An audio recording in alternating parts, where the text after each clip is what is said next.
comentar breument que aquesta xerrada l'hem organitzat entre el sindicat d'ensenyament i el grup Ensumem Fronteres, que aprofito per fer un moment per explicar què és el grup, que som gent del sindicat que estem treballant i lluitant en temes d'immigració i en temes d'acollida de persones refugiades. Hi ha molt per treballar en aquest sentit i hi ha molt per entendre des d'un sindicat que tots i totes ens uneix el vincle de classe i que val la pena fer aquesta feina.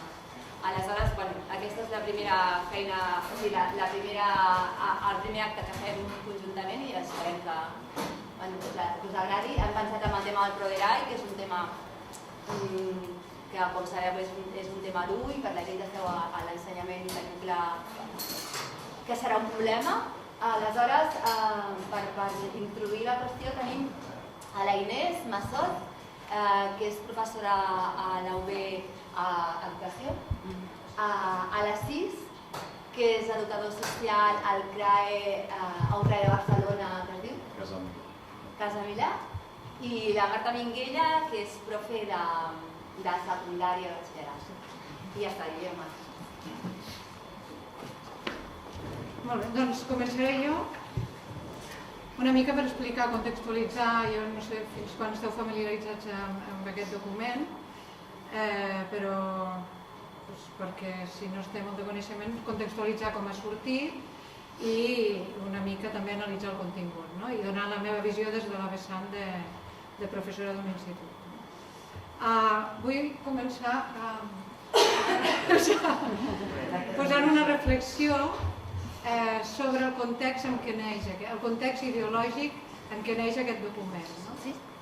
I aquesta és una cita que he tret d'un article de Jordi Moreras. Jordi Moreras és antropòleg a la Universitat de l'URL de Tarragona i és especialista en comunitats musulmanes i és un aliat ideològicament amb la idea de tombar el Proderai i està fent difusió i documentació molt interessant sobre el tema. I un dels articles el comença amb aquesta cita que trobo molt interessant, que és un extracte d'una història curta d'un escriptor americà que es diu Philip Dick i la història curta es diu Minority Report i parlen dos, si no ho llegeixo. Parlen dos personatges, com que és molt curt ho dic i ja està. Parlen dos personatges, Whitwer y Anderton, y el Whitwer introdueix dient: como todos sabemos, el castigo nunca fue muy disuasivo y apenas podía brindar consuelo a una víctima ya muerta. Anderton le contesta: ¿habrá usted considerado los problemas legales que entraña la metodología precrimen? Estamos deteniendo a personas que no han infringido ninguna ley. Y el Whitwer le contesta: pero que seguramente lo harán. Felizmente no lo hacen, porque los detenemos antes de que puedan cometer un acto de violencia. Así pues, la comisión de un crimen es en sí metafísica absoluta. Afirmamos que son culpables y ellos, al contrario, afirman eternamente que son inocentes. Y en cierto sentido, sí, són inocentes. És a dir, l'elaboració d'aquest document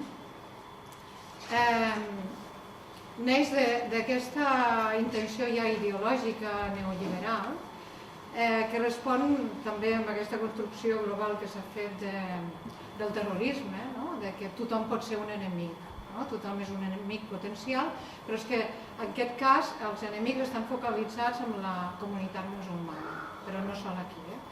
Llavors, l'altra cita que afegeixo, i no parlo més de cites, sinó del contingut, és també una persona que està vinculada a les comunitats minoritàries dels Estats Units, que és Sergio de la Fava, que diu: està assenyalat és horrible, però res causa més hostilitat que estar assenyalat injustament.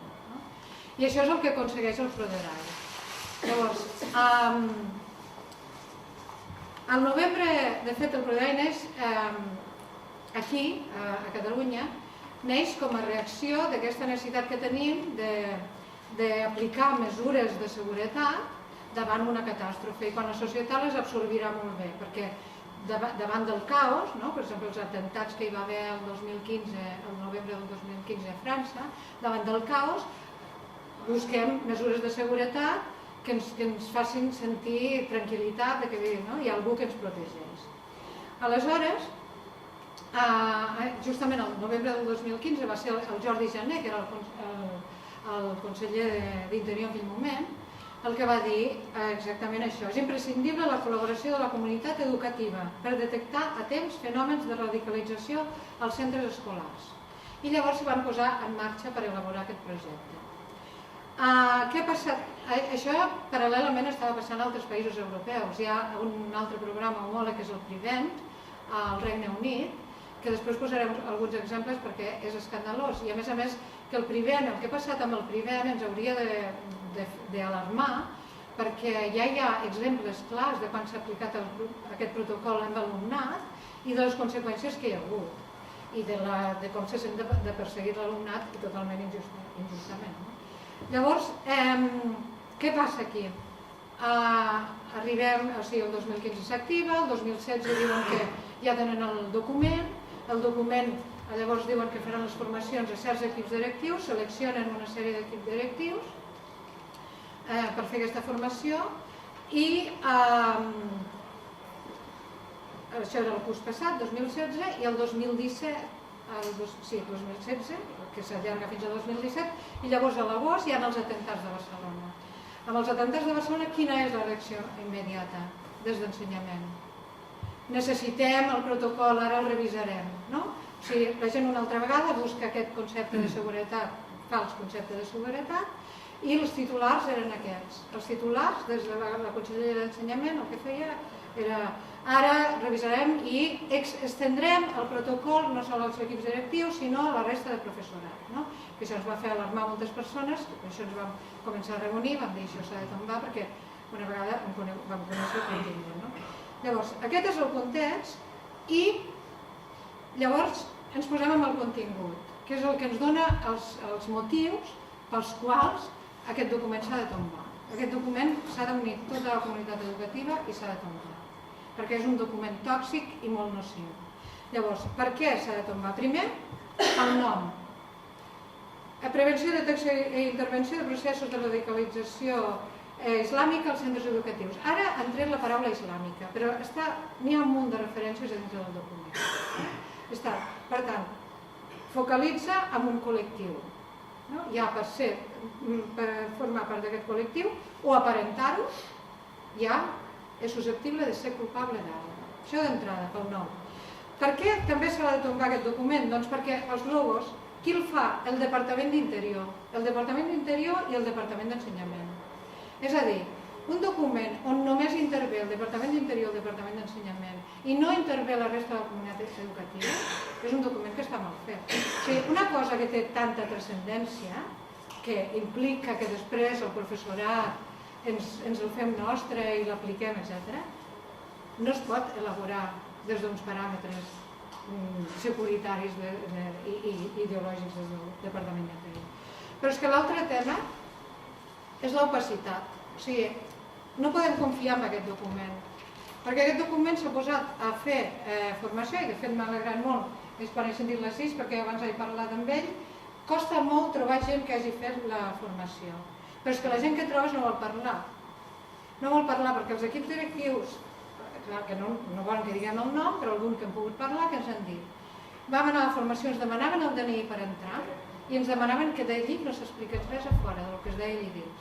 Llavors, clar, és que és alarmant. O sigui, com pots confiar en un document on quan te fan la formació et prohibeixen comunicar a fora el contingut d'aquest document. L'altra part opaca és que aquesta és la part pública. Tots nosaltres podem accedir a internet, per exemple, de RAI, tenim aquest document. Però aquest document parla de 4 annexos que no coneix ningú. I des de diferents vessants hem intentat, demanant a l'administració, etc., el contingut dels annexos. I no ho volen explicar. El contingut d'aquests annexos sí que hem sabut que hi ha indicadors alarmants. Ho hem sabut per gent que ha anat a les formacions i ha parlat amb nosaltres d'algunes coses que es diuen. O sigui, en aquest cas, l'alumnat seria susceptible de detonants que comunicarien al professorat Fins ara, ja us dic, equips directius, no ha arribat a professorat, però que pel que sabem de gent que hi ha anat, que comunicarien, que servirien al professorat per detectar si aquesta persona pot tindre conductes que poden fer que se'ls apliqui el protocol. Que sol mengin halal, les noies que hagin anat al Marroc i tornen amb les mans pintades de henna, que si no beuen Coca-Cola, això sembla... és real, que no mirin la televisió occidental, que no vagin mai a bars i discoteques. Clar, és que jo tinc alumnes de tota manera, és que hi van i que no hi van. Ara si ets blanc pots anar o no anar i decidir, però si ets musulmà, doncs ja si no vas a bars i discoteques t'assenyalaran. Coses d'aquestes. Mirar pàgines web d'inspiració salafista, etc. Però això, n'hi ha molts exemples que són d'aquesta línia. Això a Anglaterra, amb el Privem, ja s'ha vist, perquè el Privem va començar el 2011 a Anglaterra. I amb el Privem a Anglaterra han passat coses com, crec que ho tinc aquí, han passat coses com exemples d'alumnes. Us en llegiré algun, perquè és que és el que pot passar aquí si s'aplica. La policia es va presentar a casa d'un noi de 15 anys que va anar a l'escola amb una xapa de Free Palestine i va repartir fulletons promovent boicots, desinversions i sancions cap a Israel per preguntar-li les seves opinions sobre Síria i Daesh. Se'n van a casa seva. Posteriorment, Al Jazeera va denunciar la conversa entre l'estudiant i l'agent de la policia. I ell diu, li vaig explicar les meves opinions sobre llibertat i justícia i el fet que jo dono suport a Palestina. Vaig afegir que jo crec que Israel hauria de rebre sancions dures i ell va dir que aquest punt de vista es podria considerar com a creences radicals i que tenia prohibit comentar-les amb els companys de classe.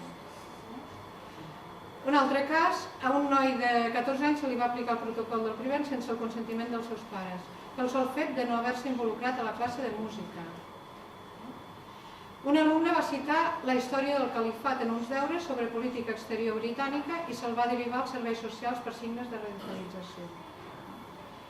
Un professor va decidir reunir-se amb els pares d'un alumne després de que digués en àrab "Lloat sigui el Senyor". I exemples d'aquesta manera. Clar, quan trobem un document amb uns indicadors tan simples, què passa? Passen aquestes coses, evidentment, no? Aleshores, què estem fent? Vull dir, què es persegueix? Després mires la resta de contingut. O sigui, aquesta part té un recull de recomanacions pedagògiques per treballar a l'aula. Aquest recull és una acció tutorial de qualsevol institut. És que això és tan simple. O sigui, llavors dius, aquest document tan simple, amb un anàlisi tan tòxic que podria ser, uns indicadors que podrien ser que el professor... Això ens hem de prendre nosaltres seriosament, però el problema és que, clar, nosaltres com anem a l'institut, cada professora, cada professors i professores portem la nostra visió de la vida a l'institut. I alguns potser tindrem més sensibilitat, però altres aprofitaran per assenyalar. Clar, és que ho deixen a les mans de gent no professionalitzada. Després qui fan intervenir? Quan es detecta tal, hi ha diferents processos d'intervenció segons la gravetat que valoren la comissió. Una intervenció és la de l'EAP. Jo no sé si sabeu com estan avui en dia els instituts. És el servei d'atenció pedagògica dels instituts, que reps una persona cada 15 dies que pot fer un seguiment per damunt, totalment per damunt dels casos que ja tenim a l'institut amb unes necessitats gravíssimes, i aquestes persones són les que en aquesta comissió passaran per allí, és que no està gens professionalitzat. I si ho estigués, s'hauria d'anar molt, molt, molt amb cura amb el contingut i com es fa. Aleshores, què més de... No em vull allargar molt més perquè ja són 3 i aquí hi ha una que sembla que... L'altre tema del Proderai, que ja no sé com ho diu. Els indicadors ja ho he comentat. L'altra cosa, o sigui, aquest document evita atemptats. És que clar, és que els xavals de Ripoll, que per això ràpidament va sortir el Departament d'Ensenyament perquè eren xavals acabats d'un institut, aquests xavals, d'aquesta graella que hi ha aquí, que ara repassaré, que és esperpèntica, aquests xavals haguessin donat poc a tot. Però és que clar, nosaltres no podem omplir aquesta graella. O sigui, aquesta graella diu factors, això hauria d'omplir un professor, una professora. Factors vinculats al desenvolupament personal, gestió de les emocions, gens, poc, bastant o molt. És a dir, aquest noi, com que té aspecte musulmà, etc., li posarem això, vull dir, una persona adolescent, gestió de les emocions, no? És que, clar, i adulta també, però, vamos, ja adolescent, és que, clar, procés identitari, identitat múltiple, arrelament al centre, expectatives d'èxit, vincles amb companys, influència de les xarxes socials. Factors vinculats a l'àmbit familiar, expectatives respecte als fills, participació a la vida del centre, és a dir, clar, et posen uns paràmetres totalment classistes, a més, no? Perquè participació a la vida del centre, jo soc professora i la majoria de pares autòctons, per dir-ho, no participen al centre. Vull dir, clar, és que és molt fort. I llavors, implicació en el procés escolar dels fills. N'hi ha alguns que s'impliquen, però clar, no perquè siguis d'un origen determinat, no? I després coses d'aquestes, factors vinculats al context social, existència de grups radicalitzats i vincles, manca d'arrelament al territori. Això és el que es demanaria amb un professor, això és el que tenim en públic, amb un professor, que omplim i depèn de qui s'hi posa. Clar, això jo com ho omplo? Depèn de la meva relació amb l'alumnat, de la meva visió de la vida, dels meus referents que tinc, etc. Això pot assenyalar a una persona, obrir-li una vigilància, o sigui, el que implica és molt greu. I a més, com a professorat, per mi la conseqüència més greu és la de l'alumnat sentint-se assenyalat. És a dir, quan tu te sents assenyalat, quan tu fiscalitzes a un alumne, deixa de parlar d'un tema. I a la classe, ja que estem parlant amb adolescents, haurien de poder sortir. Però si de sobte l'alumne, i això ho capten a la primera, detecta que hi ha un darrere fons de vigilància amb el que tu estàs fent, deixarà de tenir-te confiança. I aquesta és una part gravíssima, perquè llavors en què convertim l'espai educatiu. Jo ho deixo aquí perquè som tres a parlar, després si de cas ja amb el debat i les aportacions que facin ells, doncs anem afegint coses, perquè el material en tenim. Bona tarda a tothom. Primer de tot agrair l'invitació, aquesta oportunitat per explicar el meu punt de vista en relació amb l'estigmatització dels joves o l'alumnat d'origen immigrant. Jo parteixo de la meva experiència, la meva relació directa amb les persones immigrades. Fa anys, jo vaig arribar a Catalunya el 2004, a principis del 2004, i després de 2 anys vaig començar a treballar, a adherir a una associació i després a treballar acompanyant famílies a l'àmbit escolar i després treballant també, com estic ara, a l'àmbit de la protecció de menors en protecció sota la titular.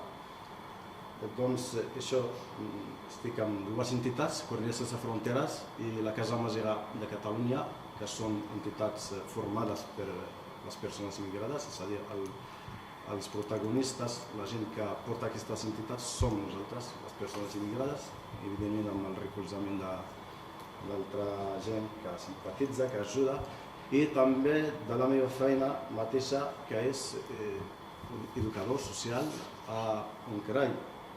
I em recolzaré en les mediacions, les interpretacions que feia el 2008 fins al 2010 a les escoles. Aquesta experiència... ¿Saben lo que es un CRAE, no? Sí, el CRAE és un segon nivell de centres que atenen a joves, a infants acollits per la Generalitat, per la DGEA, és centre d'atenció socioeducativa, atenció educativa intensiva. Los antiguos orfanatos que ahora son más petitons, ¿no? Y se llaman, creo que es Centro Residencial de Atención Educativa, ¿no? Sí. Doncs això és un segon nivell. El primer nivell és l'acollida, l'acolliment. Quan arriba un menor no acompanyat, per exemple, de Marroc, o quan la DGEA reitera la costat als pares, el subjecte, el nen o la nina, està acollit al centre d'acollida i després al CRAI. Doncs jo estic en un CRAI. I és una realitat molt complicada perquè el que es fa en aquests centres realment no és educació. Tot i la bona voluntat dels referents que volen treballar, que volen educar, que volen fer tot el seu, però malauradament aquesta política que porta al resultat d'estigmatitzar, categoritzar, estigmatitzar i excloure. Doncs això, el document aquest, ProDRAI, és una eina, és un element dins de tot un conjunt de polítiques d'estigmatització. Jo vaig, com ha dit la companya, assistir a la formació per voluntat pròpia perquè no em va tocar en un equip d'educadors i després hi ha un referent amb això, un referent perquè cada sector, cada problema, hi ha, per exemple, la qüestió de gènere, per exemple, l'assetjament, per exemple, la radicalització, el CRAI, el centre, ha de dissenyar un referent. Doncs el referent de radicalització nosaltres el tenim al CRAI, però jo vaig oferir per m'interessa saber la formació que s'ofereix. I doncs vaig anar amb el director i el company referent a aquest tema i a la formació que ens dona la formació entre comunitats. Primer, el que crida l'atenció és les persones que ofereixen la formació són Mossos d'Esquadra i no és un Mosso d'Esquadra qualsevol. Hi ha una jerarquia també, hi ha un cap a un cert nivell més alt dins de la jerarquia policial que fan entre ells aquesta formació i expliquen des dels indicis, els símptomes, com si fos una malaltia de la radicalització, fins a recomanacions i també inciten que els referents, els educadors, el centre, té l'obligació, no? És que té l'obligació d'informar a les autoritats de casos considerats en camí de radicalització, futurs terroristes. I hi ha una homogenització, una estigmatització molt enorme que crida l'atenció. Fins i tot hi havia, després de la xerrada, hi havia intervencions de rebuig, intervencions dels educadors i les educadores que pregunten, per exemple, una pregunta per què es tracta només la radicalització i no es tracta l'islamofòbia, i no es tracta l'odi que arriben les persones immigrades, per què no es tracta, perquè els Mossos mai s'han encarregat de, no sé, formar el món educatiu sobre, no sé, la xenofòbia o el racisme. I també, quan expliquen els indicis, per exemple, això crida l'atenció. Abans de tot, s'ha de saber que tots els que venen de països, els immigrants que venen de països musulmans, islàmics, estan classificats segons aquest protocol. Estan classificats en 3 graus. Per exemple, jo soc musulmà de cultura, no soc practicant, però soc allà, estic en el nivell 1. En el nivell 1. I els que porten uns símptomes, per exemple, diuen que quan la persona té la marca per risar, que la marca aquí, per tant, de risar, se li ha de vigilar. Que seria el 2.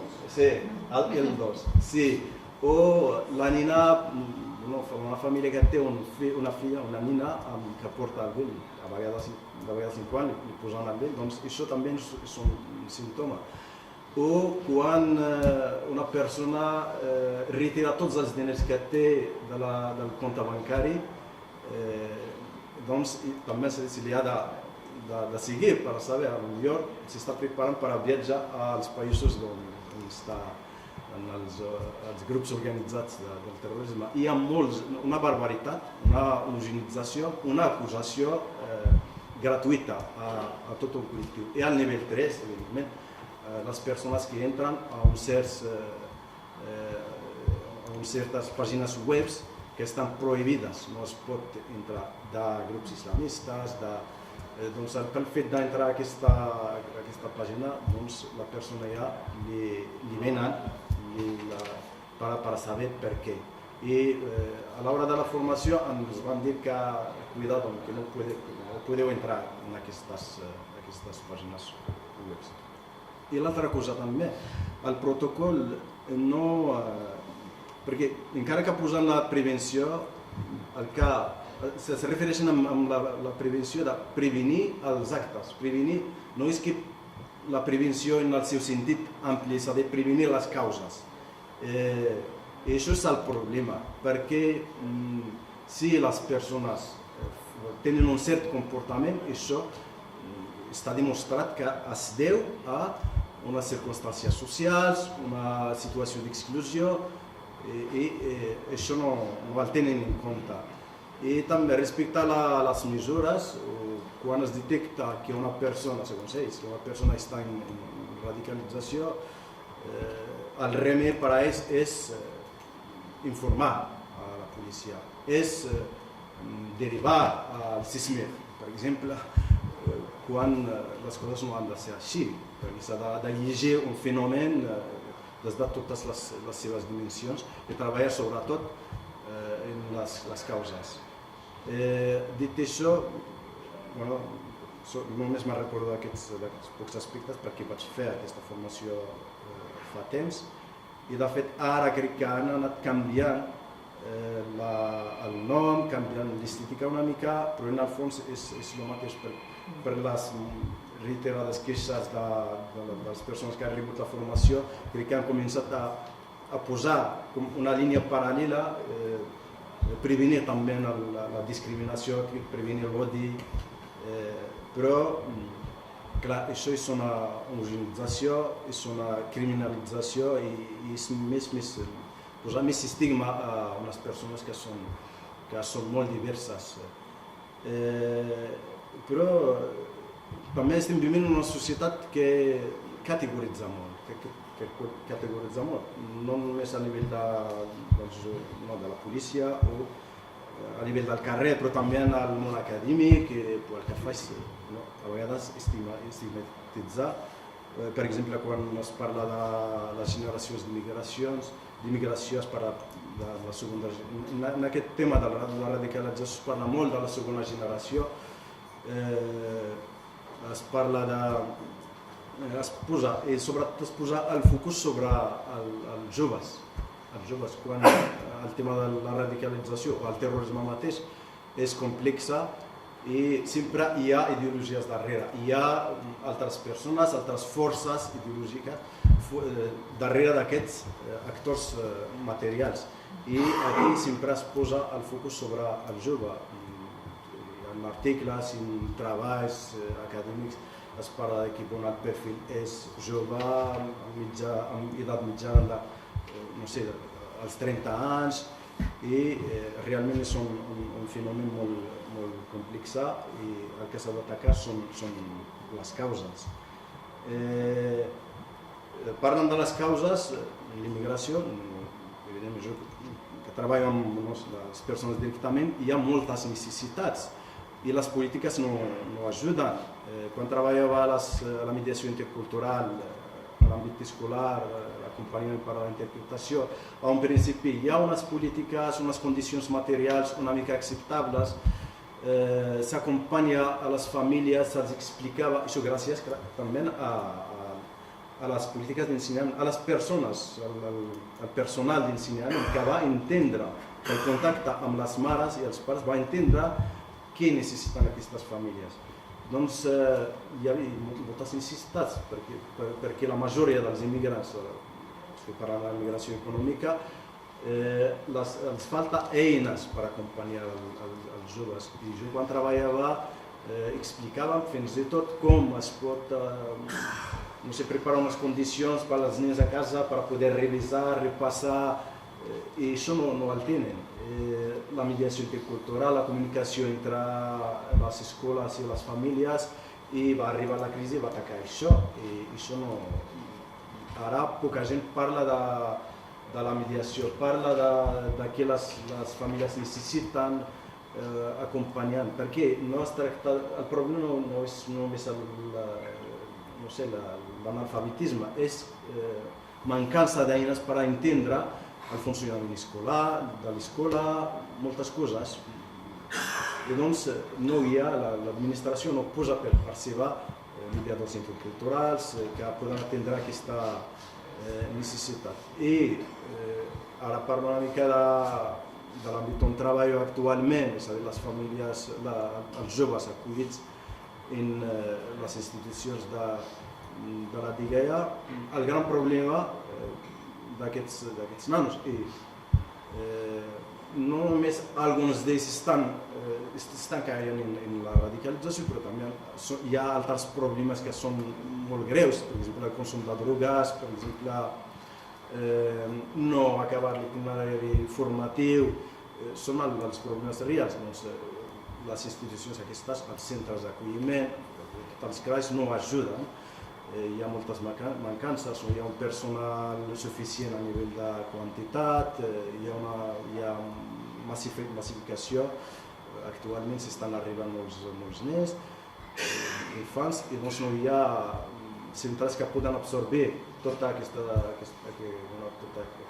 població que s'està arribant al centre on treballo. És un centre de capacitat de 14 places, però tenen 2 més. Hi ha centres d'acollida que de 30 estan acollint fins a 40. Doncs hi ha una barbaritat, una massificació. I en canvi no es contracten més educadors. Doncs el que s'estan fent és donar menjar i proporcionar només per dormir, no es fa educació. I són aquestes necessitats que s'ha de tractar. Els immigrants, les famílies, tant els joves, el que necessiten és atendre les seves necessitats per viure una vida digna, tenir unes oportunitats igualitàries als autòctons. I per no allargar ho deixo aquí, i si hi ha preguntes després, les podem contestar. Bueno, gracias. Bueno, esta última parte yo voy a hablar desde 2 lugares, ¿no? Como migrante también, el vivir un proceso migratorio nos convierte, ¿no? Nos da una nueva identidad. Nosotros no fuimos migrantes hasta que llegamos aquí.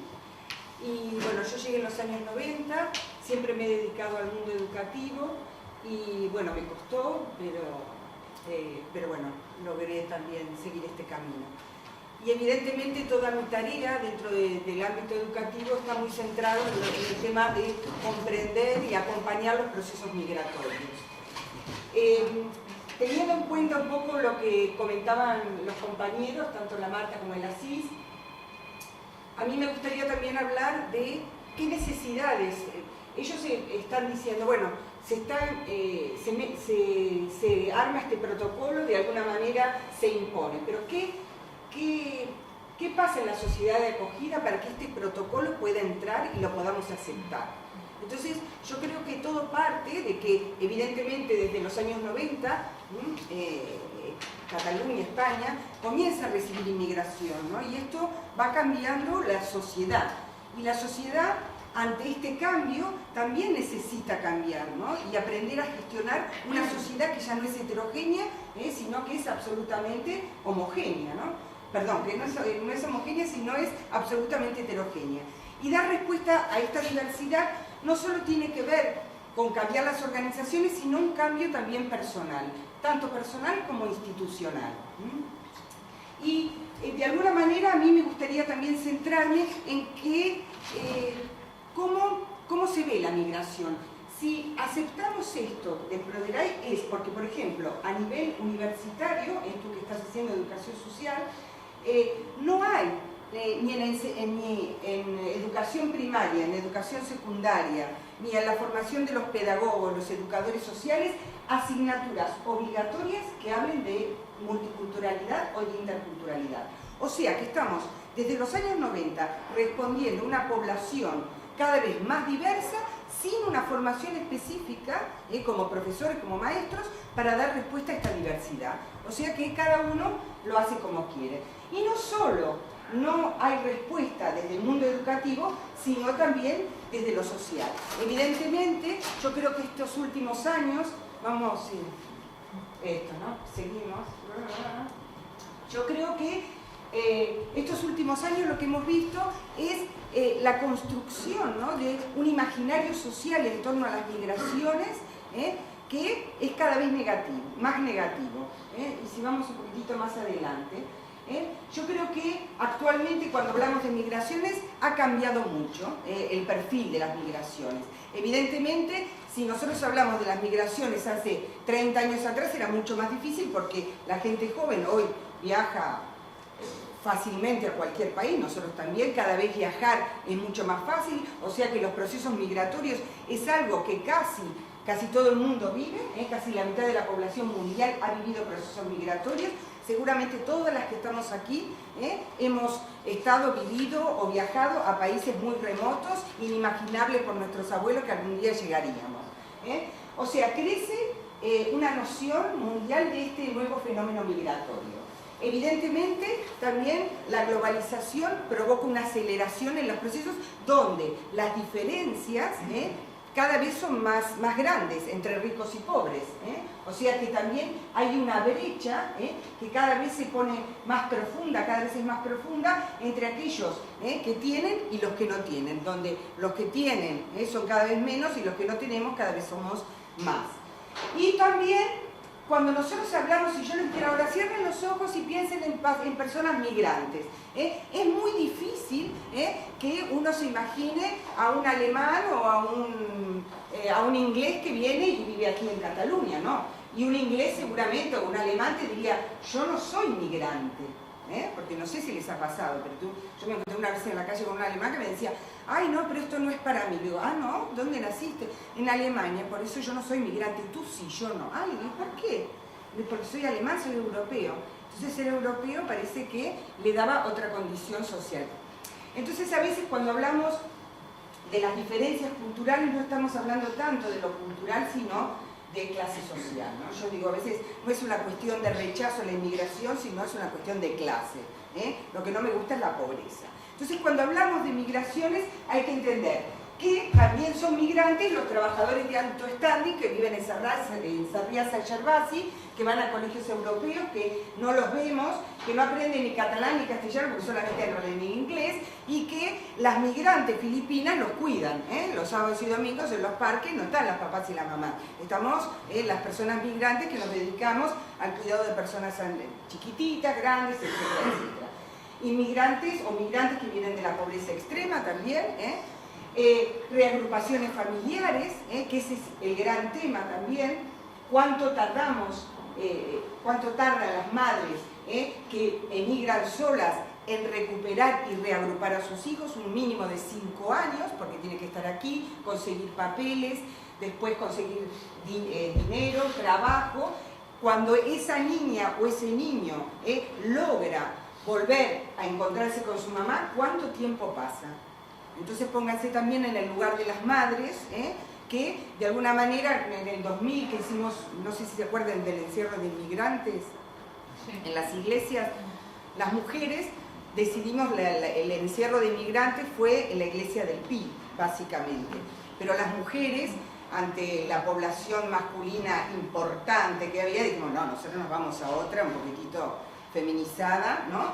Y entonces ocupamos la iglesia de San Pau, no sé si saben cuál es, la de una románica preciosa que está en el Paralel y de San Pau. Bueno, entonces nos fuimos ahí las mujeres. Y entonces, por ejemplo, las mujeres ahí también hicimos reivindicaciones sobre nuestras propias necesidades. Por ejemplo, el derecho a la crianza, lo llamamos nosotras, que era el acelerar los procesos de reagrupación, porque había muchas mujeres, sobre todo latinoamericanas, que habían emigrado solas por un tema económico y tardaban mucho en recuperar a sus hijos, y esto producía unas depresiones brutales, ¿no? Porque evidentemente estar muy lejos de sus hijos durante tanto tiempo es algo... Y después yo, a través de una investigación, también ves qué sucede cuando estas niñas y niños, ya casi adolescentes, vuelven a encontrarse con esas madres y esos padres, ¿no? Pero sobre todo con la madre, porque la verdad es esta. Entonces, vuelven y se encuentran con una madre que ha estado ausente 5, 6, 7, 8 años, en un país donde nunca han vivido, una sociedad que desconocen, y alejada de aquella persona que durante esos 8 años la ha criado. O sea, que realmente son situaciones que nadie tiene en cuenta y que son muy difíciles de superar, muy difícil, pero sobre todo para los jóvenes. Ese miedo o esa sensación de abandono, ¿no? De inseguridad. También decíamos los refugiados políticos, que estamos viendo, que como dice Bauman, esto cuando hablan de la crisis migratoria, ¿no? La crisis migratoria. Entonces Bauman en una frase dice, la crisis no es migratoria, la crisis es nuestra, que cómo actuamos ante el tema de refugiados, que es una vergüenza. La crisis es europea, no es migratoria. De la falta de respuesta. Acuérdense que España ha aceptado el 13% de refugiadas y refugiados que había pactado, o sea que del 100 solo el 13, y Europa el 30%, ¿no? Creo que estas son las cifras que se están manejando. El tema de los estudiantes, Erasmus, etcétera, etcétera, que vienen y están viviendo. El tema de los hijos adoptivos, el tema de las adopciones internacionales, y los deportistas que, como mi amigo Messi, no le piden papeles en su vida y no se los pedirán. Otra de las características, evidentemente, es la feminización estas últimas décadas, sobre todo la migración proveniente de Latinoamérica se ha feminizado, realmente somos las mujeres las que emprendemos los proyectos migratorios y sobre todo para salvaguardar una situación económica. Bueno, yo creo que estos cambios, lo que también hay que tener en cuenta es cómo impacta esta nueva conformación ciudadana, estas nuevas sociedades multiculturales, que no interculturales, en que vivimos, de alguna manera genera en la población y sobre todo a través de los medios de comunicación, que son los grandes instrumentos del Estado para comernos el coco y hacernos creer que esto es necesario, por ejemplo, o promover, porque esto yo creo que además es un producto islamofóbico, absolutamente islamofóbico, es racista esto, absolutamente racista. Por eso yo creo que mantienen el secreto, porque si lo publican, yo creo que las críticas podrían ser tan bestias que, bueno, de alguna manera la sociedad y los medios de comunicación y sobre todo los estados lo que crean es la construcción de un imaginario social en torno a la migración de personas extranjeras, sobre todo todas procedemos de países pobres, subdesarrollados, ¿no? Y que venimos acá, la gran Europa que nos va a dar una nueva identidad. Asociada a hechos delictivos, por ejemplo, nosotros cuando vemos las imágenes, sobre todo en las fronteras, ¿qué pasa? Cuando salen de una patera y te meten unas esposas, tú asocias, pero aunque no quieras, que está cometiendo un acto delictivo. Por eso siempre nosotros las consignas es, no somos ilegales, en todo caso no tenemos papeles, pero cada persona es ilegal, es una realidad. Yo por no tener papeles no me convierto en una delincuente, pero esta es la asociación que los medios de comunicación de alguna manera construyen en nuestro cerebro, ¿o no? Como la banda de los rumanos, como a todo lo que sea delictivo se le agrega la procedencia del delincuente. Pero si es catalán, te dicen, el catalán ha robado el banco y además estafó a la señora. No, o que mató el asesino. No, pero si sos argentino, rumano o marroquí, es lo primero que te van a poner. ¿La banda de rumanos o no? Sí. Entonces después asociamos. Yo me acuerdo un año que tuve una estudiante que era rumana, le daba vergüenza decir que es rumano, porque esto, claro, pasa cuando los medios de comunicación hablan y dicen de ti que no te adaptas, por ejemplo, Sartori, ¿no? Que es un politólogo italiano que siempre había tenido una línea súper interesante, los últimos artículos de Sartori hablan de las dificultades que tienen que ver con la islamofobia, las dificultades de las personas musulmanes para integrarse a la sociedad. O sea que él dice que la distancia cultural es tan grande que va a ser imposible. De alguna manera, estos artículos, estas ideas nos van penetrando y van diciendo la dificultad que tenemos y lo lejanos que estamos a esta sociedad autóctona. Cómo de alguna manera nuestro cerebro va cambiando y vamos entendiendo, sí, tienes razón, y entonces, claro, como nos integran, delinquen, y somos personas, las personas migrantes con problemas o que los vamos a crear. Esto evidentemente genera miedo a la inseguridad ciudadana, que cuidado, porque viene el rumano chorizo acá atrás mío, entonces les decía, el tema ser rumano y ser ladrón, o las bandas, ¿no? De alguna manera la banda de los ecuatorianos, la banda de los peruanos, otra colombiana que me decía, yo no digo que soy colombiana, digo que soy, y hablaba en inglés, porque decía, es que yo digo que soy colombiana y me empiezan a buscar droga. Pero directamente, a ver, ¿a qué cartel? Yo decía, bueno, pero si sos de un cartel tendrías que tener mucha pasta, porque por lo menos eso, en una frontera una vez pararon, me dice, estamos buscando del cartel de no sé cuánto, ¿no? En la frontera con Francia. Y le digo, ¿usted cree que si yo fuera de un cartel vendría en un Seat asqueroso que se venía? Le digo, por lo menos tendría un buen coche, algo mejor, ¿no? Porque si soy del cartel, algo más tendría que tener.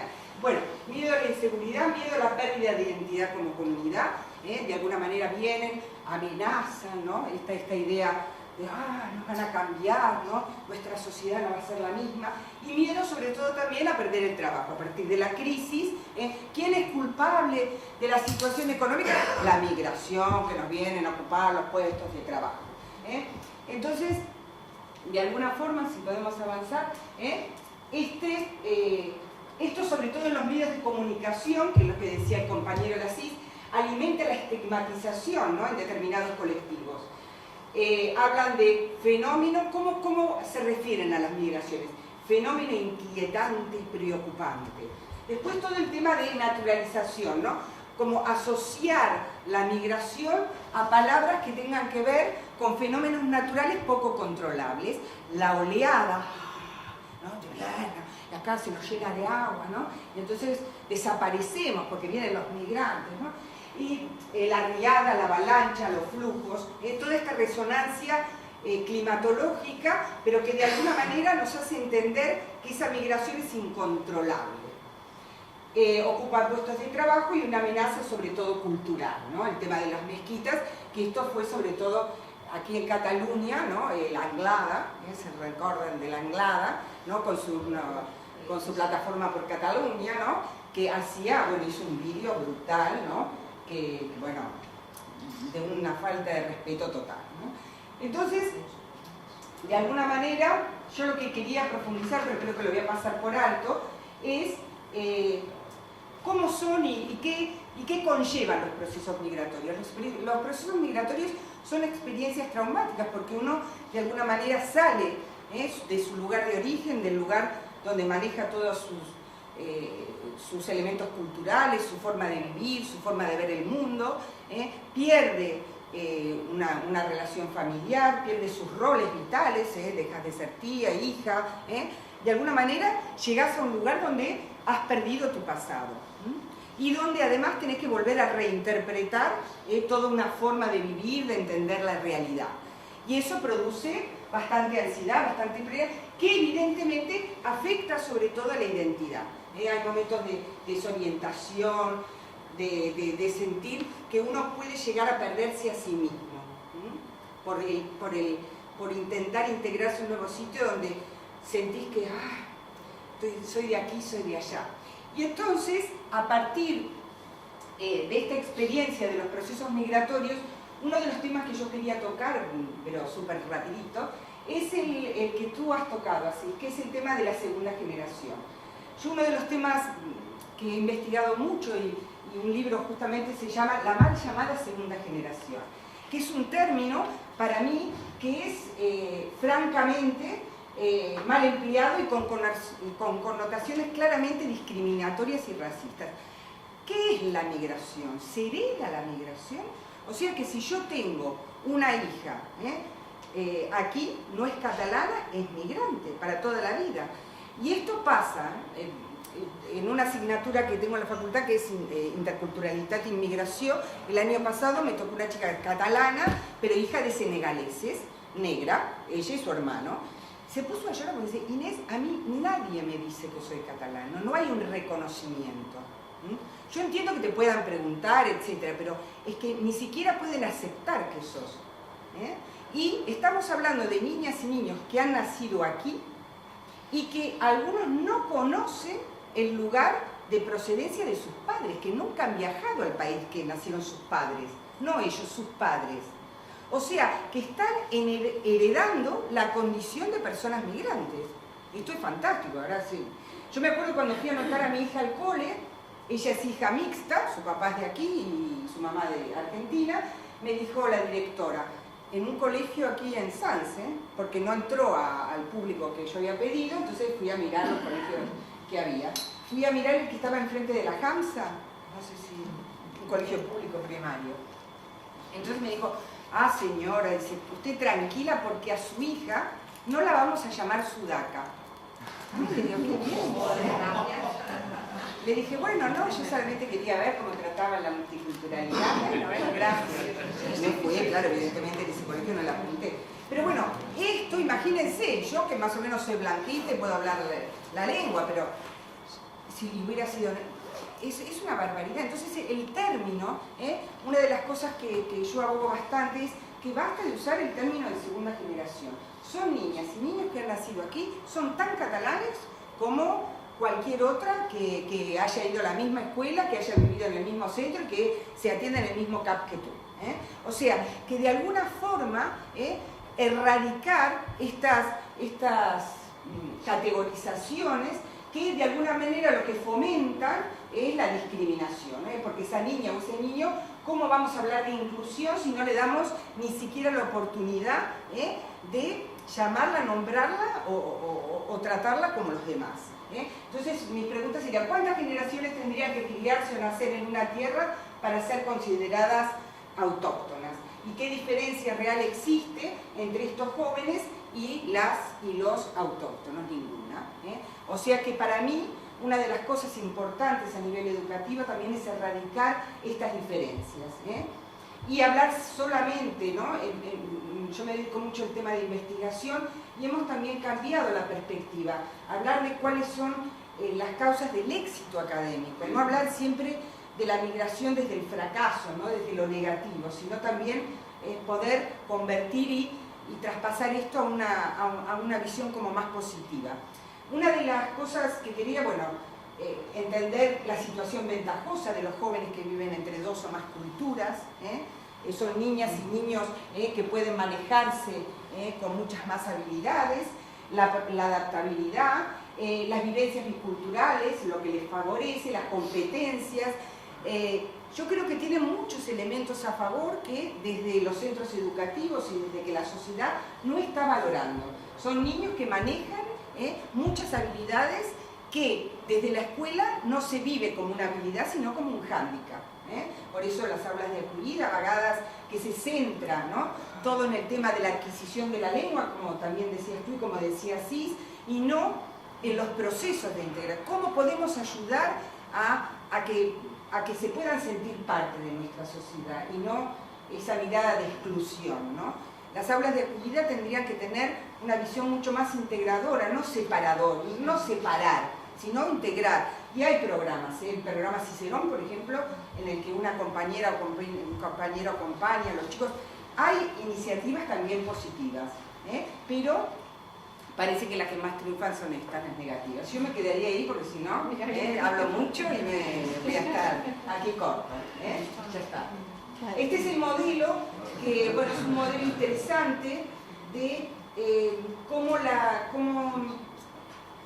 las personas se identifican, ¿no? Y los modelos que dan. Cuando yo me identifico con la sociedad de acogida, el modelo de mimetización que lo suelen utilizar, porque claro, si hablan tan mal de mi cultura, yo cuando los chicos entran a los centros tratan de ocultar el origen étnico. Porque dicen, bueno, si se llegan a cambiar de nombre, yo he visto algún Mohamed que se llama Juan, ¿por qué? Porque dicen, sobre todo estudié chicos procedentes de Argentina y Uruguay que cambiaban el acento para que no los reconocieran, porque ser inmigrante era ser de alguna manera una categoría inferior. Y entonces yo por eso le puse modelo de mimetización, porque ellos tienen mucha facilidad, los chavales, para cambiar de lengua, cambiar el acentito, se mimetizan con identificación, cuando a veces también la familia les dice, ay, tú eres de aquí, no, que tú eres de allá, a veces se encuentran entre dos culturas donde la familia le pide, no pierdas tus características culturales, que son heredadas, que no son de él, y cuando vas con su grupo de amigos, quieres ser como los demás. Entonces hay momentos también en que ellos se sienten entre dos culturas, como atrapados, ¿no? Yo lo llamé modelo de confusión, porque hay una canción que dice, no soy de aquí, no soy de allá, no sé de dónde soy, ¿no? Y es un poco eso. También los que se identifican con el lugar de origen, porque las cosas aquí le van mal, y entonces empiezan a idealizar y dicen, ay no, esto en mi país nunca me hubiera pasado, porque allá son todos buenos, claro, no lo tenés lejos, no lo ves nunca, ¿no? Entonces, claro, todo lo que es lejano es bueno, ¿no? Y entonces a veces se identifican. Y estos dos modelos son los que para mí desde los centros educativos se tendría que trabajar. La identificación con con dos o más lugares, o sea, que los chicos entiendan que tú en ti puedes tener, yo me puedo sentir argentina y catalana, no tengo que renunciar a una identidad para tener las dos identidades. Yo puedo tener aspectos de una identidad y aspectos de otros, y ser una sola. No me tengo que partir. Y esto es lo que educativamente tratamos de promover, la identificación, o sea, el modelo de doble pertenencia o de múltiple pertenencia, que reconozcan los elementos como algo positivo. Y aquí corté y no hablo más. Vale, perdón, que soy un poco extensa. Doncs merci, està sent superinteressant. I ara, si ho podem fer encara més interessant, amb aportacions, preguntes, idees, perquè també ens toca lluitar des de diferents àmbits contra aquest protocol i contra tot el que porta darrere, que ens ho ha expressat d'una manera molt entenedora i que ens arriba molt. Així que, bé, endavant. Jo voldria afegir... No, perquè penso que ha sigut molt interessant que després de la descripció d'aquesta graella, diguéssim, que ens demana el professorat, parlessin ells i parlessin de la vivència, no? Perquè, clar, quan expliques els processos traumàtics personals que viuen les persones que han d'arribar aquí, les dificultats que es troben, doncs demanen a un professor que marqui poc, molt, bastant o res gens de relacions entre iguals. Vull dir, clar, és que te demanen un paràmetre, quan la persona està aquí totalment descol·locada, un altre que valori si tu tens relacions entre iguals, que ja és un concepte de relacionar-te entre iguals quan tots són diferents, no? Vull dir que hi ha un procés de sofriment, després ja no sol sofriment, sinó després aquesta, alguns de renúncia, de coses que són realment dramàtiques. De fet, fa un mes o així vam fer un altre debat sobre el Praderai i el dia abans jo havia, explico una experiència personal, però és que a mi em va afectar molt. Havia estat al treball de recerca que havia presentat una noia, una alumna nostra, que venia del Pakistan, havia arribat aquí fa 3 anys. I mira que dintre d'aquí, docent i tot, havíem parlat molt per com, i és l'únic dia, aquella noia, que el feia en anglès, que es va posar davant i la vaig veure parlant obertament i va explicar de com se sentia i de la persona que era abans i de la persona que era ara, perquè ara és una noia que no es relaciona amb ningú i tal. I quan va dir que jo era una persona alegre, tenia amigues, em relacionava, parlava de...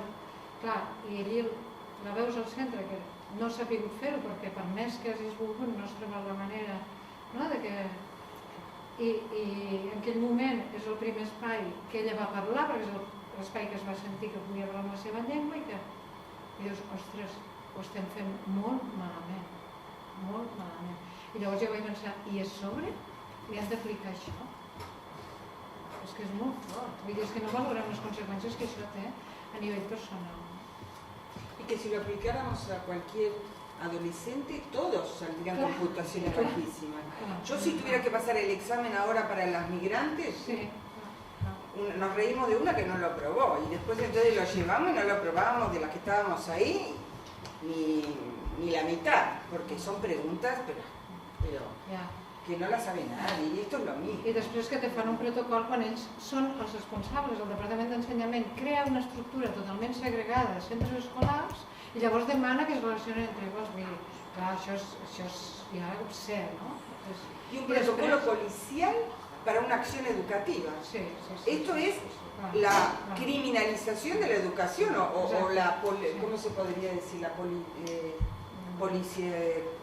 criminalización, ¿no? Sería el término adecuado. Porque esto de educativo que tiene, ¿cómo van los mozos a formarnos ahora los educadores? Esto es lo último.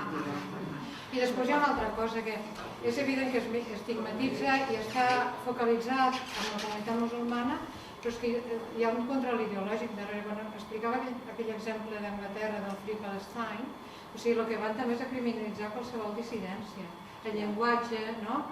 Radical i radical, com defineixen radical, què vol dir, no?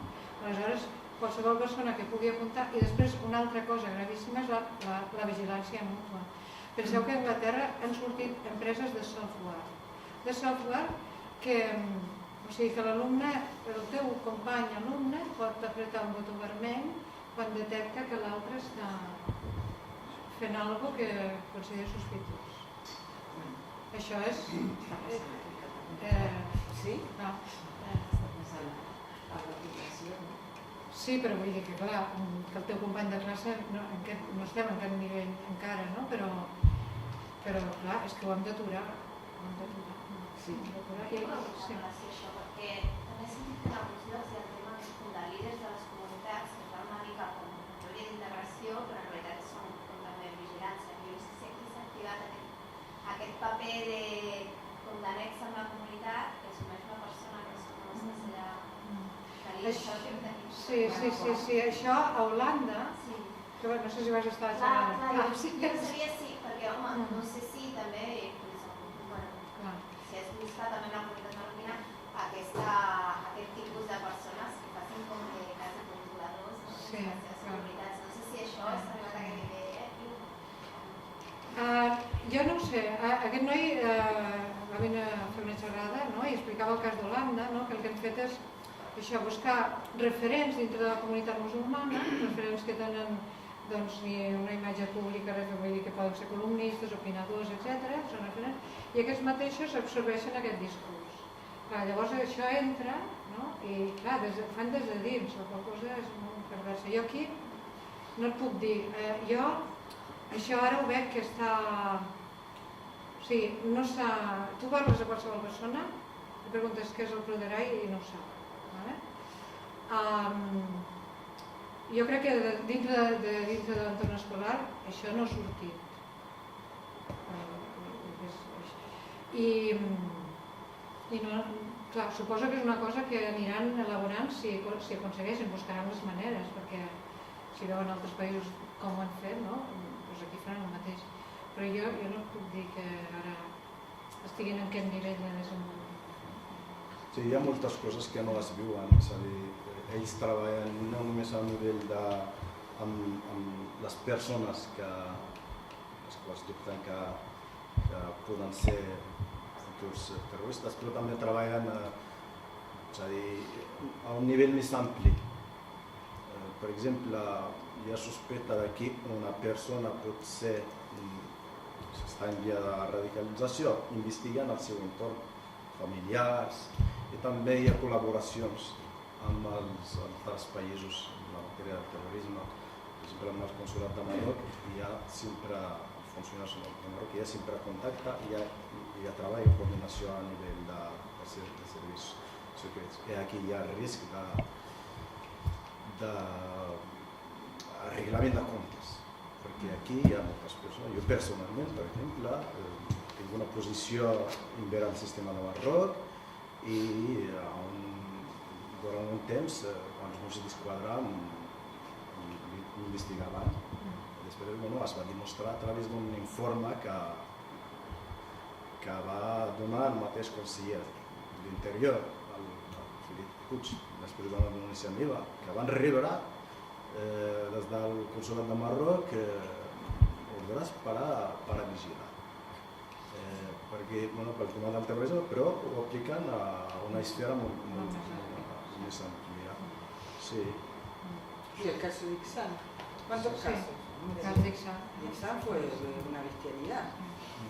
I l'altra cosa és han sorgit també associacions que treballen d'això, és a dir, fan un servei a les institucions de sensibilitzar el tema de radicalització. Aquí hi ha una associació que es diu DARI i treballen el tema, fan xerrades, fan sobre, és a dir, anant en la mateixa línia dibuixada per aquestes polítiques. Són també associacions d'immigrants que es proposen com experts, com a coneixedors de la religió i dels marroquins per a fer aquest servei. I el que fan és legitimar aquesta línia. I l'altra cosa que existeix des d'abans, sempre es demana a les comunitats, als immigrants, de justificar-se, de demostrar que són ciutadans cívics, que són gent que han de demostrar que no són terroristes.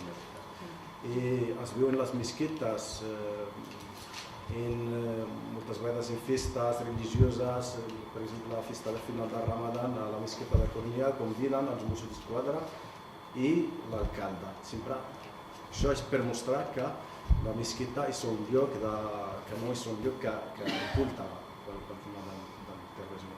Però ho fan, també les institucions mostren un interès per anar a respondre a la crida de les mesquites, però no ho fan amb altres moviments, amb les associacions. Però des de les fronteres nosaltres tenim una distància molt gran amb l'Ajuntament, encara que proposem parlar junts de temes. Per exemple, quan va haver-hi la detenció de 2 joves a Cornellà, crec que el novembre de 2006, els Mossos van actuar a la matinada detenint aquests dos joves i van crear una alarma i va haver la reacció dels veïns, moros, fora d'aquí, terroristes. I nosaltres amb altres associacions, per exemple la Coordinadora contra la Marginació, per exemple alguns partits polítics d'esquerra, ens vam juntar i proposar treballar el tema de la convivència. Nosaltres no ens volíem centrar si hi ha terrorisme o no, però volíem centrar-nos en el respecte mutu, en la convivència, fer actes interculturals per a qui hi hagi trobat amb la gent. I l'Ajuntament no va posar per seva, no va considerar que això és un canvi adequat. Sí, pero yo como Marta pienso que hay que ir ya más a la acción directa, porque me parece que lo del Proderay ya llega a un límite que, no sé, tendríamos que hacer acciones directas en contra de no sé... Perdona un moment, Sí, agafo però paraules. sí, perdona, Sí, volia comentar una cosa. Sí, Vale. eso también. Calla, Yo la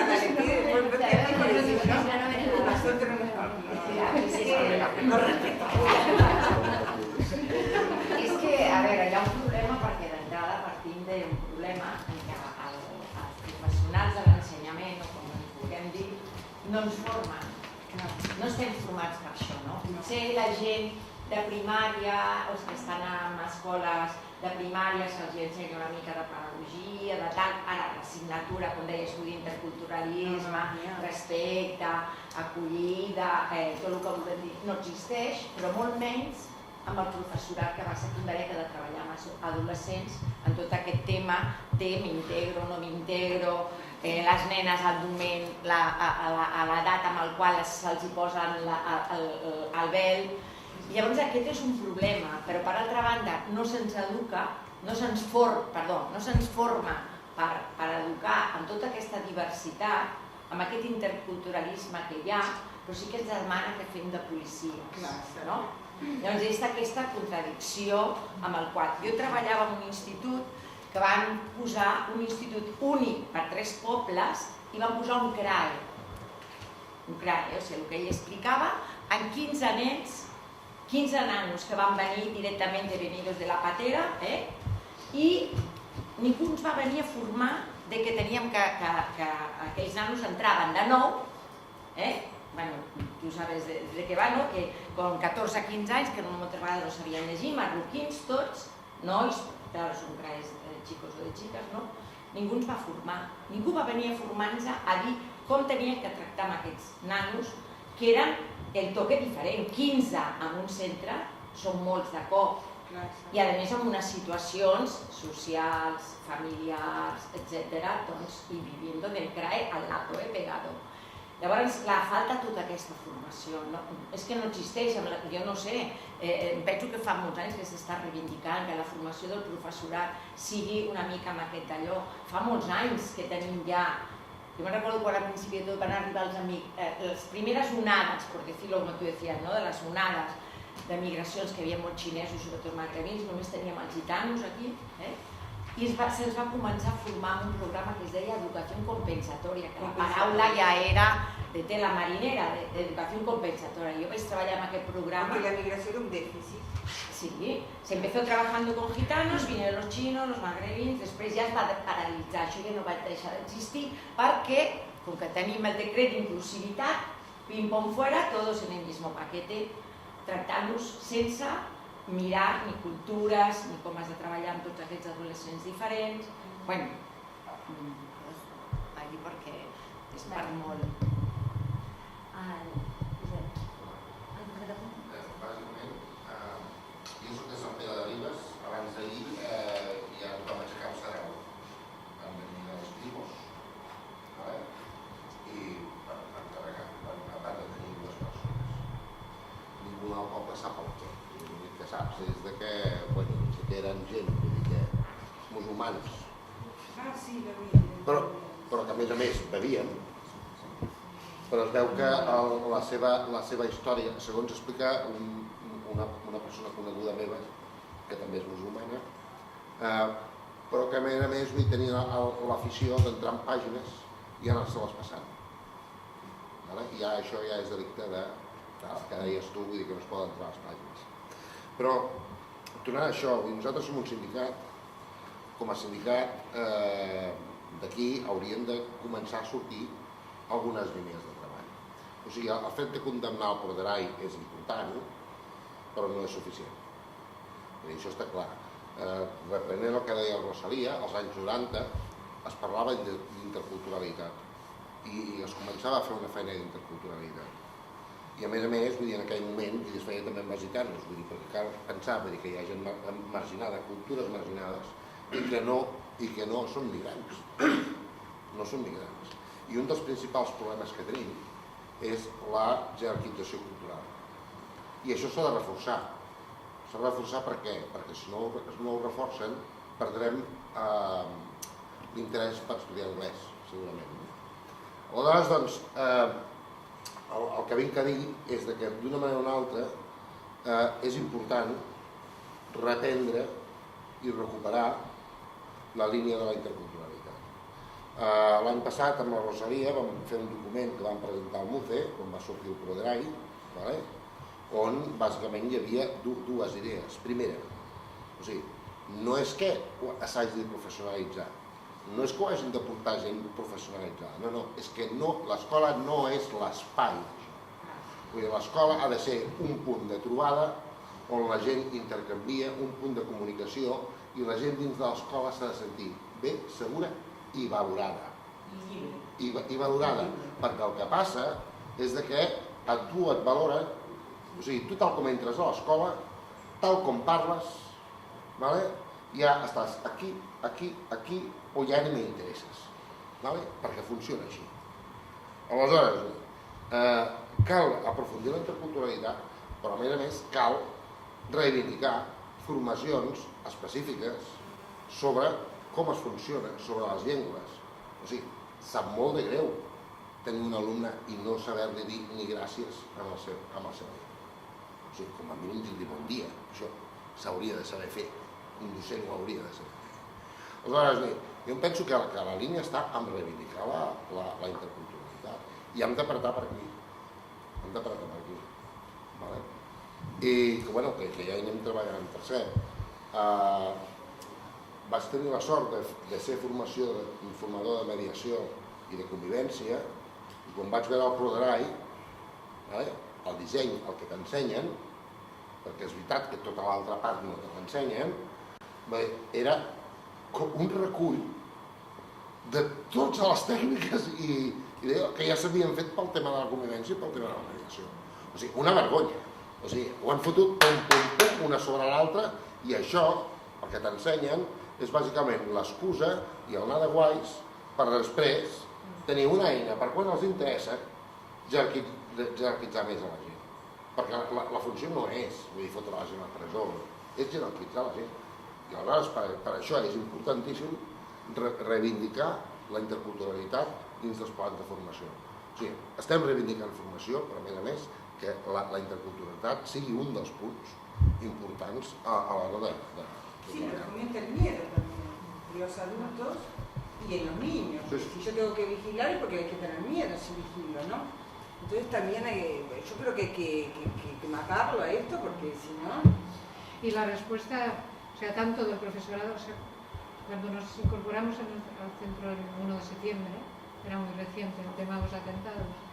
Claro, yo llegué como muy alarmada, tenemos que hacer, o sea, no podemos permitir que esto se aplique, ahora han dicho tal, la reacción del profesor, pero algo habrá que hacer, ¿no? Y esto, la semana pasada, o hace 15 días, no lo recuerdo, fui a una charla aquí en Barcelona que presentaban también un estudio relacionado sobre medidas de seguridad, los de Nova, y estaba Oriol Amorós, que era conseller. Sí. De migración. De migración estaba allí. Sí, sí. Y se le preguntó, los autores de este artículo, que aprovecho para decir que justo ayer La Directa publicó un artículo muy extenso sobre el Proderai, pues estaban allí los autores de este artículo y le preguntaron explícitamente a Oriol Amorós qué se sabía del documento que no teníamos nosotros al alcance y qué pensaban hacer. Y la respuesta fue esta, sabemos que estigmatiza, pero el riesgo es demasiado alto. O sea, esta fue la respuesta. O sea, que ellos no pretenden parar. La setmana passada vaig anar a una reunió de la directora del Servei Territorial a la zona on jo treballo. Un dels temes que jo li vaig treure sobre la taula va ser el tema del Proderai. I vaig dir, bueno, i el tema del Proderai com està? Heu fet una valoració com a serveis educatius, no? I em va dir, no, hem parlat amb els policies. Claro, amb els policies que fan el curs. I els policies estan molt contents. I jo li vaig dir, hombre, però els policies no són... Heu parlat a nivell, s'ha fet una valoració del que ha representat o del que representa? Està ben aplicat i està ben aplicat i el tirarem endavant perquè el professorat i els equips directius ens ho demanen.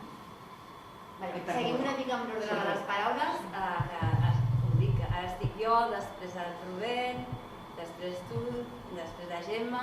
Intentem ser... expressar-nos, simplement. Jo crec que ja s'han dit moltes coses, estic d'acord amb moltes de les que han sortit.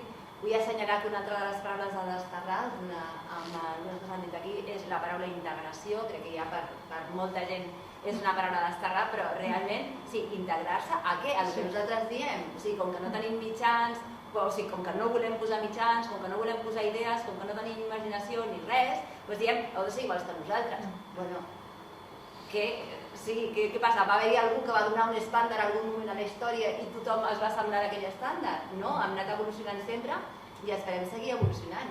A més, jo què sé, tota la gent que ha arribat aquí, també la gent ha arribat abans i tots hem arribat per quedar-nos, o sigui que no esperarem a que passi alguna cosa com per sortir d'aquesta crisi o d'aquesta història.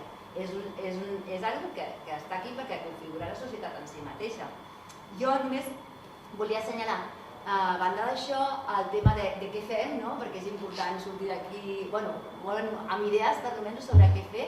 No és que tingui idees, però crec que toca, s'entén del que esteu dient, que toca no fer-li puto cas al Proderai d'alguna manera i també lliurar-nos de la por. I per altra banda, volia preguntar-vos que abans comentàveu que la comunitat educativa no està tinguda en compte en el PRODERAI, però sí que la podríem tenir en compte en la resposta al PRODERAI, no? Vull dir, intentar ampliar una mica més a la resta de la societat, perquè suposo que comunitat educativa, d'una manera o d'una altra, som gairebé tota la societat, i aquí torno a rescatar el que tu deies, com a sindicat, també, jo crec que també com a treballadors i treballadores, pares i mares, avis i àvies, etc., també som comunitat educativa. Vull dir que incloure l'element comunitat escolar, educativa, no volia dir escolar, comunitat escolar en la lluita contra el PRODERAI. I ara li toca a Rubén. Sí, claro. Bueno, es para pediros que si me podéis ayudar, estrategias algo, bueno, os comento rápidamente. Yo soy de Nou Barris, lo que supongo que muchos ya lo sabéis, tenemos un problemón ahora en una calle que se llama la calle Japón.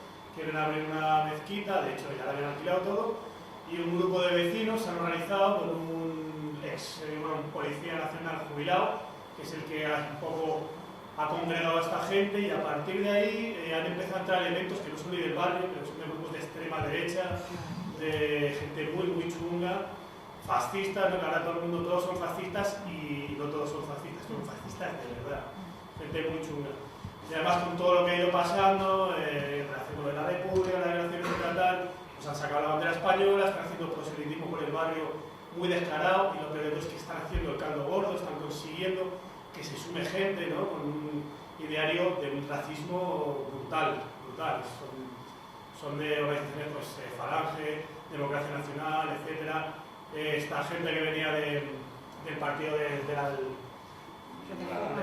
Anglada, sí, Plataforma por Cataluña. Sí, bueno, o sea, lo mejor de lo mejor, hay un par de Sabadell que vienen de allí, que han venido cargos con Plataforma, en fin, que se nos está haciendo el caldo gordo, y se ha formado una coordinadora porque tenemos que hacer algo en el barrio, tenemos que organizarnos contra esto y dar algún tipo de respuesta, y vamos a tener una reunión de aquí a poco, y no sé si tenéis algo que contar, ideas que darme para yo trasladarla, o contactos de gente con la que podamos hablar, porque yo creo que además en lugares se está generando un punto fuerte de anclaje de la extrema derecha, apoyándose en el tema territorial, porque allí básicamente en lugares somos todos hijos de inmigrantes, y allí el tema independentista no cala nada bien, y se ha hecho el caldo gordo con el rollito este antiindependentista, han sacado la bandera española y la preconstitucional, y se han juntado ahí, y se está poniendo la cosa fea.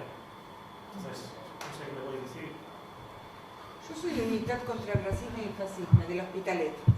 Nosaltres a l'Hospitalet hem aconseguit sacar a la Anglada, que estaba en el gobierno del Hospitalet, pero hicimos campaña, con la foto diciendo, y que no sé qué, directo, boom, encartilando. Y al cura, no sé si se acuerdan de este cura de San Feliu, también. Y tuvimos que ir al obispado a decirle que, porque, que bueno. Pero bueno, cantaban el cara al sol dentro de la iglesia. Esto era, hay imágenes, salió en la directa y salió en el telediario. Yo creo que ahí hay que salir a la calle y hacer manifestaciones y convocar a todas las fuerzas vivas de ahí, que se muevan, porque si no, no lo sacás. La cosa... No sé, yo soy muy bruta, ¿no? Ja no, però... Clar, sí, suposo que primer és agafar força tota la gent dels vostres, diguéssim, no? Vull dir, fer xarxa per poder-se organitzar, també contactar... En Unitat se hace mucho apoyo, Y hay un grupo especialista, por ejemplo, el David, que ha escrito un libro de islamofobia, por ejemplo, que está con el tema de... Sí, de fer-li classes. Sí, está siendo muy interesante. Bueno, es que hace años... le tocaría a él. Sí, no, para contestarle. Vale. He pasado, bueno, hace años pasó por mi mano una peli que se llama Mexicano, que es un documental del 2004 que se graba en Santa Coloma de Gramenet por un tema similar al que él ha expuesto, en que los vecinos se enfrentan entre ellos y bueno, entonces, si no os acordáis, no sé si os acordáis de Cana Anglada, que era un barrio de Tarrasa donde hubo muchos disturbios sociales, y bueno, pues gente de allá fue a apoyar a los que estaban en contra de la la mezquita en Santa Coloma. Y claro, que no sé cómo no recuerdo cómo se suavizó el... Sí, el enfrentamiento entre vecinos es mínimo, una cosita. El enfrentamiento entre vecinos es mínimo, es decir, ellos son un grupito de vecinos, cuando se convocan no pasan de ser 20 o 25, más un montón de peña que no es del barrio y que se han incrustado ahí y que son muy chungos. Y luego cuando se hizo una manifestación de gente del barrio con las asociaciones de vecinos, etcétera, tal, apoyada por incluso hasta varios partidos políticos, etcétera, tal, se juntó, se hizo un concierto, se juntaron como 4.000 personas ahí en la plaza del distrito y tal. Es decir, no hay un conflicto entre vecinos realmente. La mayor parte de los vecinos no tienen un problema con esto, o pasan del tema o les parece bien. El grupo de gente que está en contra es muy pequeñito, el problema es la gente que se les ha incrustado. O sea, aquí el problema que tenemos no es un problema de la aceptación, sino hay varias mezquitas funcionando, ¿sabes? En Torrebaró hay una, hay otra en la Trinidad Vieja, y lo que pasa en la Trinidad, en la zona de allí de Próspero no había ninguna, quieren abrir una, aparece un subnormal y 4 amigos más que la han liado, y el problema es la gente que se les ha incrustado. Es el problema es cuando la extrema derecha utiliza estas brechitas, estas cosas, ¿no?, para meter la palanca y hacer daño. Y hay gente que luego se pasea por la calle amedrentando, ha habido varias agresiones, que es lo que pasa cuando aparece esta gente, ¿no? Que no es un problema vecinal, el vecindario en general no tiene problema. La gente que hace la mezquita son pues unos el mi carnicero, los escuchan súper majo, la gente lo conoce. En general no hay un ambiente malo en el barrio con este tema. ¿Y con el Ateneo de Nou Barris? Que hacer alguna cosa más lúdica, por ejemplo. Hay para el 10 de diciembre, hay un acto convocado a Nou Barris, i amb el tema de Nou Barris acull, Nou Barris Cabrejada sí que s'estan fent accions. Sí. El día 10 hay un acto unitario convocado en diciembre, justamente la videovuelta, que es donde está viendo más movida, pero era, bueno, no sé. Es que cada vez cuando hay un si hay una cosa que tiene Nou Barris es que el tejido asociativo es brutal. Entonces, precisamente no estamos hablando de un barrio donde no haya movilización, al contrario. Que otras cosas lo tendréis, pero el tejido asociativo tenéis y para parar un tren. No. Entonces, quizás yo creo que igual el problema es más de ideas para hacer allí que no de cómo tejer o cómo organizarse dentro de allí, ¿no? No, claro, yo es que como veo gente que ha tenido problemas análogos o que tiene tal, digo, a ver si me pueden soltar un feedback. Sí, en Cornellà va haver-hi... Bueno, la mesquita de Cornellà crec que és la gran de tota Catalunya. Ara. I en principi, ara la mesquita de Cornellà està situada entre 3 municipis, Espriu de Llobregat, Sant Joan d'Espí i Cornellà, però està al territori de Cornellà. I els de les Planes, el barri de Sant Joan, les Planes, que toca la mesquita, van sortir per a manifestaven i van impedir la construcció durant un temps. Al voltant d'aquesta gent, d'aquests veïns, hi havia molta gent d'extrema dreta, però al final es va negociar amb els veïns de les Planes i es va resoldre el tema. ¿Cómo se va a negociar con los vecinos de Las Planas, un barrio que toca la mezquita, ellos que salieron los primeros para manifestarse contra la mezquita y rápido los extrema derecha los reforzaron. Pero desde el ayuntamiento, desde las instituciones se dio soporte al proyecto y se negoció con los vecinos, no con los fachas, pero también había mucha gente de los centros sociales ocupados que dieron soporte, las personas inmigradas mismas salieron para manifestarse. La parte que dices es muy importante, necesaria, pero al mismo tiempo tiene que haber un proceso de negociación con si hay vecinos realmente que se molestan por el proyecto. Vale, recuperem una mica...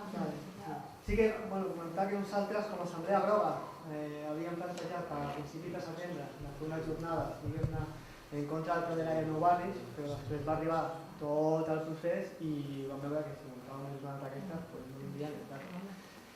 I la idea, sé que com a Nou Barris acull també volíem fer xerrades, es va fer una jornada per la integració, i no sé com va quedar, però sí que diria que es va fer. Respecte a això que parleu, jo fa poc que precisament la Ingrid em va deixar un llibre de López Petit que parla de l'Estado Verda i a mi em quadra molt en tot això, que és la situació de crisi del sistema en què l'Estat ja no legisla lleis per dirigir un Estat, sinó que fa les lleis que venen de la Unió Europea. L'Estat ja no gestiona serveis públics, sinó que cada cop intenta externalitzar més perquè siguin les empreses qui ho ha de portar. L'única manera que té de legitimar-se per ser necessari és la creació d'un enemic extern. I aquell enemic extern, arrel dels atemptats de l'11 de setembre, va començar amb el terrorisme islàmic i cada cop ho estimem més. I en comptes de posar els mitjans, diguem-ne, perquè aquelles persones que se senten excluïdes com a classe social tinguin recursos per no sentir-se excluïdes, el que es fa és apuntar-los perquè és una mica el peix que es menja la cua. S'assenyala i acaben sentint-se assenyalats, acaben sentint-se exclosos i com a identificació amb el seu país d'origen, que potser simplement ho coneixen, reboten per defensar un país que ni han estat allà.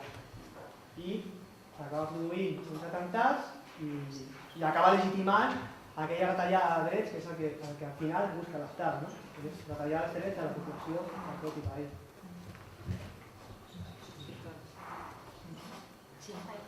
No, igual ara és com tornar una mica més al tema educatiu, però és que volia preguntar perquè m'agrada quan assenyala el tema de les causes i de com afrontar-les. Hi ha programes que igual es feien i no es fan, amb mediació intercultural, no sé què comentaves tu de Cicero, no? O sigui, quins programes hi ha per nens, nenes, famílies que necessiten un suport, ja siguin immigrants o no, de fet, que necessiten un reforç educatiu. I després, si això existeix, jo conec molt poc el món educatiu i si com aquests programes tenen en compte tot el tema de la interculturalitat. I després també vull apuntar en concret els CRAE, perquè trobo que hi ha els joves que més no tenen família, que és com la doble estigmatització, perquè són quasi com apestats. És que és una mica... És un tema més que crec de classe totalment, perquè ja són els pobres, evidentment, però si no hi ha aquí un menor no acompanyat, evidentment, d'una família que té recursos, i per tant encara hi ha una estigmatització més forta. Llavors, realment, què està passant als CRAE? Quina formació se'ls dona a nivell de... per després tenir oportunitats, perquè si no, no sé si pots concretar Sí, a nivell educatiu, l'alarmant és que justament quan s'ha retallat tota la formació del professorat és quan demanen que apliquem això sense tindre cap tipus de formació, a banda que no ens toca, no? O sigui que el tema ja ha quedat clar.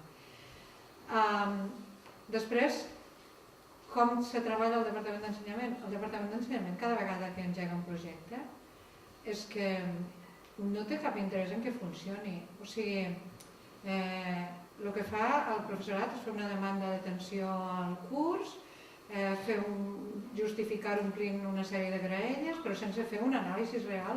Ja no parlo ara d'aquest tema, un programa d'impuls de la lectura, un programa d'impuls de l'escriptura.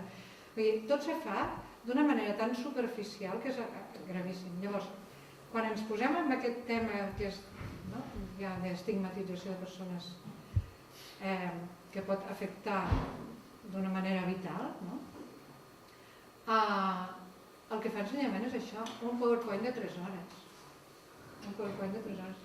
Llavors l'escoltava i posava ella tots els elements d'anàlisi i pensava que les formacions d'aquest tipus són les que haurien d'arribar al professorat per fer-lo reflexionar, perquè és que hi ha molt professorat que no s'ha plantejat mai ni com viu aquella persona, ni per què viu així, ni quins poden ser els seus eixos de reflexions, etc. Llavors, clar, ensenyament, zero. No es fa absolutament res en aquest sentit. Es fan alguns cursos de mediació que es fan entre professorat, van intercanviant, però més que van més adreçats a la convivència del centre. Com podem solucionar, coses puntuals, però la profunditat que necessitaria això està tractada zero. És aquí. Y depende de cada centro también.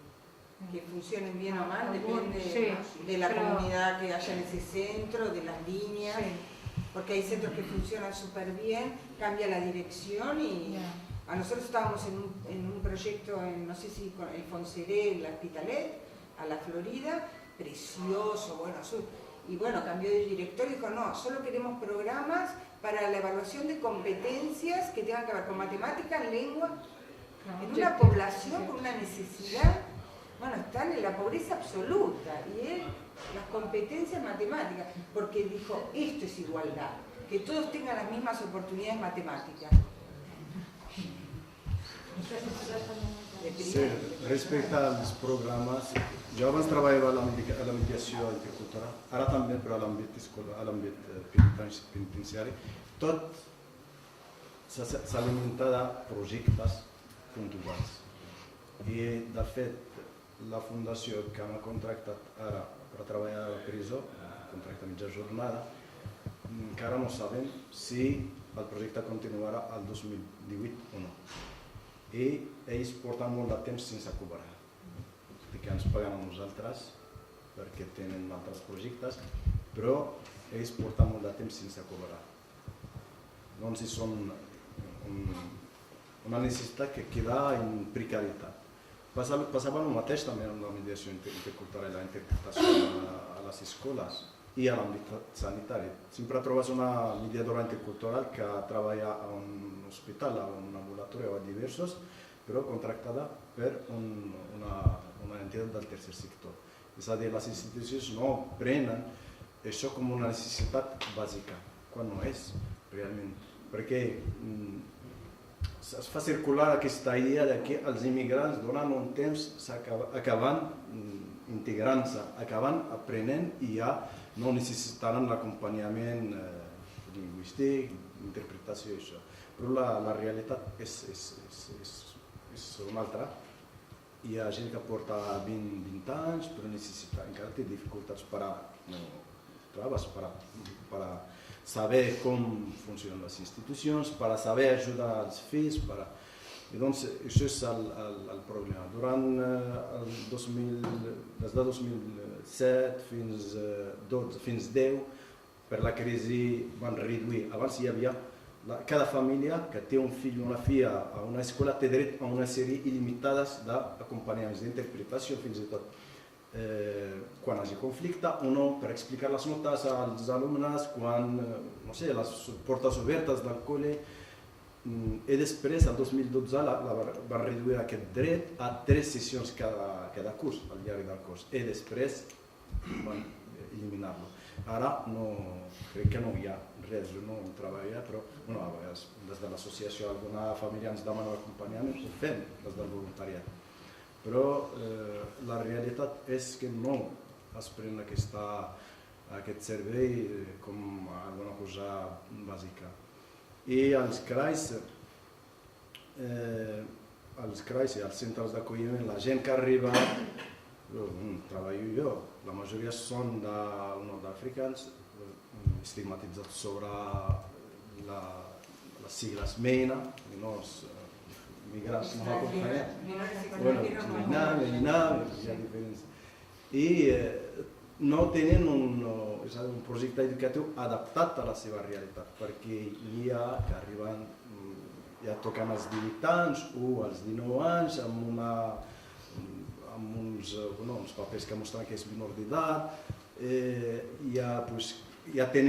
alguns tenen una educació d'adult, saben un caràcter d'adult, van treballar al país d'origen, però arriben aquí amb uns projectes que són per a nens, per a també la persona típica d'aquí, l'infant típic d'aquí, i a més són molts, pocs educadors, i els educadors no tenen unes condicions dignes ni temps per a fer formacions, perquè això requereix una formació contínua per a poder adaptar-se a la necessitat d'aquestes persones.